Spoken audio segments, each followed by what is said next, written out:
नमस्कार दोस्तों, हमारे चैनल में आपका स्वागत है। प्लीज़ चैनल को सब्सक्राइब कर लीजिए और बेल आइकन को दबा दीजिए यदि आप मेरे चैनल पे नए हैं तो। आज की कहानी है कर्म एक भोग। एक गांव में एक किसान रहता था। उसके साथ उसके परिवार में उसकी पत्नी और एक बेटा था।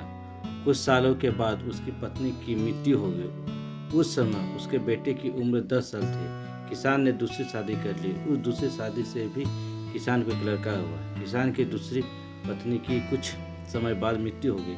किसान ने जब अपने दोनों बच्चों को अकेले ही पाल पोस के बड़ा किया। किसान का बड़ा बेटा जो पहले पत्नी से प्राप्त हुआ था, जब शादी के योग हुआ तब किसान ने बड़े बेटे की शादी कर दी। फिर किसान की भी कुछ समय बाद मृत्यु हो गई। किसान का छोटा बेटा जो दूसरी पत्नी से प्राप्त हुआ था और पहली पत्नी से प्राप्त बड़ा बेटा दोनों साथ साथ रहते थे। कुछ समय बाद किसान के छोटे लड़के की तबीयत बहुत खराब रहने लगी। बड़े भाई ने कुछ आसपास के वैद्यों से इलाज करवाया पर कोई राहत नहीं मिले। कोई भाई की दिन पर दिन तबीयत बिगड़ती जा रही थी और बहुत खर्चा भी हो रहा था। एक दिन बड़े भाई ने अपनी पत्नी से सलाह की, यदि ये छोटा भाई मर जाए तो हमें इसके इलाज के लिए पैसे खर्च नहीं करना पड़ेगा और जायदाद में आधा हिस्सा भी नहीं देना पड़ेगा। तब उसकी पत्नी ने कहा, क्यों न किसी वैद्य से बात करके इसे जहर दे दिया जाए।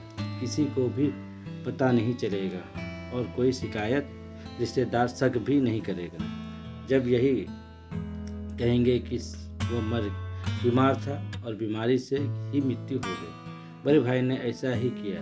एक वैद्य से बात की कि आप अपनी फीस बताओ। ऐसा करना में छोटे बीमार भाई को दवा के बहाने जहर देना। वैद्य ने बात मान ली और लड़के को जहर दे दिया और लड़की की मृत्यु हो गई। उसके भाई भाभी ने खुशी मनाई कि रास्ते का कांटा निकल गया। अब सारी संपत्ति अपनी हो गई। उसका अंतिम संस्कार कर दिया गया। कुछ महीने के पश्चात उस किसान के बड़े लड़के की पत्नी को लड़का हुआ। पति पत्नी ने खुशी खुशी मनाई।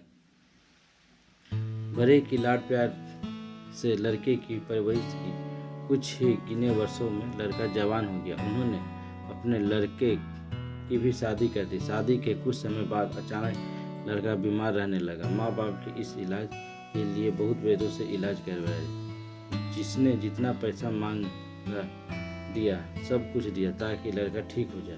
अपने लड़के के इलाज में अपनी आधी संपत्ति तक बेच दी, पर लड़का बीमार के कारण मरने की कगार पर आ गया।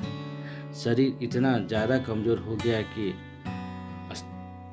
अस्थि पंजर ही शेष रह गया था। एक दिन लड़के को चारपाई पर लेटा रखा था और उसके पिता साथ में बैठे अपने पुत्र को ही दयनीय हालत देखकर दुखी होकर उसकी ओर देख रहे थे। तभी लड़का अपने पिता से बोला कि भाई, अपना सब हिसाब हो गया, बस अब कफन और लड़का का हिसाब बाकी है, उसकी तैयारी कर लो।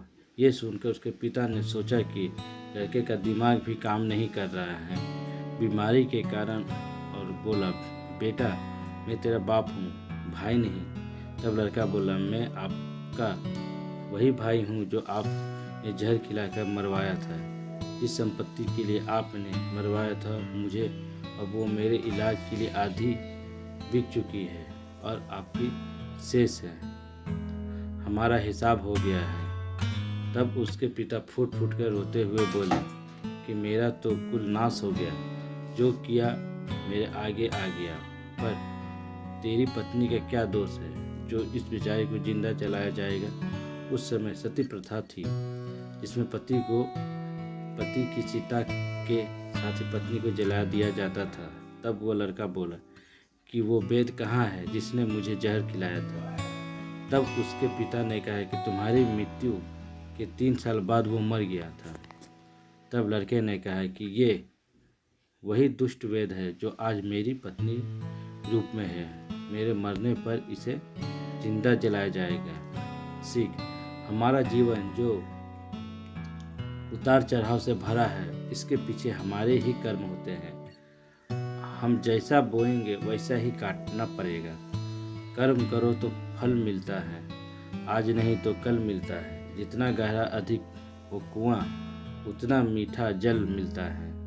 जीवन के हर कठिन प्रश्न का जीवन से ही हल मिलता है। धन्यवाद दोस्तों। अगर मेरे चैनल में नए हैं तो प्लीज़ सब्सक्राइब कर लीजिए और बेल आइकन को दबा दीजिए। धन्यवाद।